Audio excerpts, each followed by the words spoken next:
एक समय की बात है, वेनेजुएला के मैदानों में एक भयानक कहानी सुनाई जाती थी। कहानी थी एल सिल्बोन की। एल सिल्बोन यानी सीटी बजाने वाला एक लंबा दुबला पतला आदमी था जो फटे पुराने कपड़े पहनता था और एक टोपी लगाता था। सबसे डरावनी बात थी, उसके कंधे पर एक बोरा लटका रहता था जिसमें उसके पिता की हड्डियां थीं। कहा जाता है कि एल सिल्बोन एक बिगड़ा हुआ लड़का था। उसने अपने पिता को गुस्से में मार डाला और अपनी मां को उसके शरीर के अंगों को पकाने के लिए मजबूर किया। जब मां को सच्चाई पता चली तो उसने अपने बेटे को हमेशा के लिए भटकने का श्राप दिया।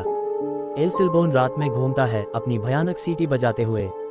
उसकी सीटी की आवाज बड़ी अजीब होती है। अगर सीटी दूर से सुनाई दे तो समझो वो पास है, और अगर पास से सुनाई दे तो वो दूर है। ये सुनकर ही लोगों के रोंगटे खड़े हो जाते थे। एल सिल्बोन का शिकार करने का तरीका भी बड़ा डरावना था। वो उन लोगों को निशाना बनाता था जो अकेले घूमते थे, खासकर मर्दों को।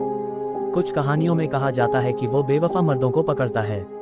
वो धीरे धीरे उनके पास आता है और अपनी सीटी से उन्हें डराता है। कुछ लोग डर के मारे ही मर जाते हैं और कुछ को वो अपने बोरे में डाल कर ले जाता है। गांव वाले एल सिल्बोन से बहुत डरते थे। रात होते ही सब अपने घरों में दुबक जाते थे। अगर किसी को उसकी सीटी सुनाई देती तो वो डर के मारे कांपने लगता था। बच्चों को डराने के लिए भी एल सिल्बोन का नाम लिया जाता था। एल सिल्बोन की कहानी एक चेतावनी भी है, क्रोध और अनादर के परिणामों की। ये कहानी वेनेजुएला की लोक कथाओं का हिस्सा है और आज भी लोगों के दिलों में दहशत पैदा करती है।